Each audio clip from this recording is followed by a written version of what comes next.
Annual Red Bull car park drifting competition is currently being held in Durban, and some of the country's top drifters have been showing off their skills in a very challenging obstacle course. Under the watchful eye of international car drifter Omar Abdufagali, the drivers put their skills to the test for a chance to compete in the World Series, which is planned to take place in Egypt in the month of August. This year's event was a closed event, with the general public not being allowed to come and support their drivers due to COVID restrictions. But a lucky few in attendance got a chance to see the supreme skills of these drivers. Events like these help keep drivers in a controlled environment, which brings some level of safeties to the drivers. Thanks God, the numbers are always increasing. I just came from Dubai. Last week we had an event there. Imagine we had 53 competitors after 12 years of organizing the Red Bull Car Park Drift in Dubai in particular. So it's always increasing because, as I said, you don't need a huge budget to do that. You just need to practice.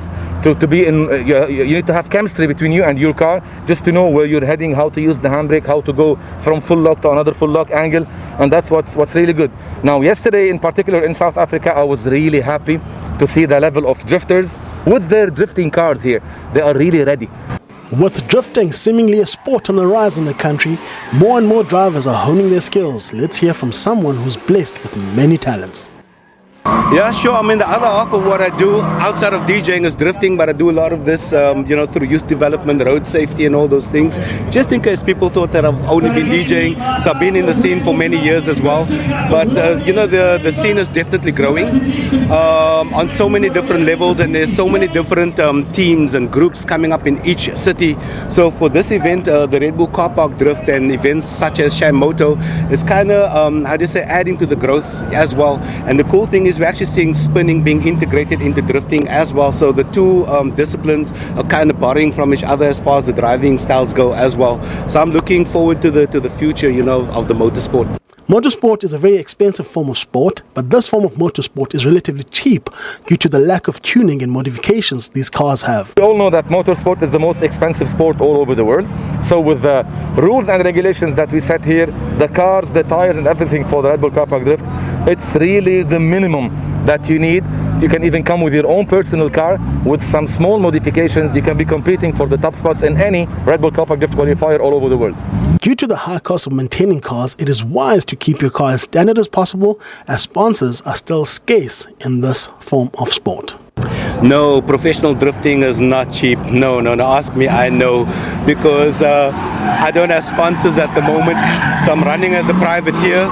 And in my instance, to keep my costs down, I keep the cars standard because we use our cars as equipment. We use them in youth development and road safety programs. So to run a big powered car like this, you're definitely going to need a budget, or you're going to need sponsors to come on board with you. But overall, whether you're running professional cars or you're running stock standard cars, it's still going to come at a cost.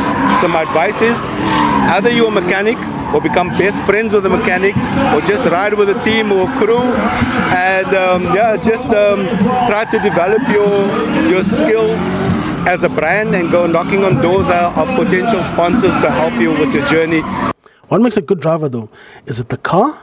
Is it the driving skills of the pilot, or is it the perfect marriage between vehicle and driver? It's the chemistry between you and your car. You have to feel the car. Some of the drifters, unfortunately, they don't feel that. They just floor it, and that's what puts them in trouble in terms of driving and even braking the car. So you have to be in one piece between you and the car. Even when you build the car, when your mechanics are building the car or changing the tires, you have just to be there to monitor. It's a small baby that you have to be taking care of it. Now, anyway, what you said is true. With your butt, you can feel the car, especially in racing. On tracks, on racing tracks and rallying. In drifting, you're always going the opposite way. You could be a good driver, but if your car's not set up properly, or you're driving a car that's not set up for you and your car's not one, you're not going to have a good day. There's so many different factors that will determine whether you're going to be having success or not on the day of the event. From sunny Durban, this is Tandem Goli and Gabi Jogweni for SABC News.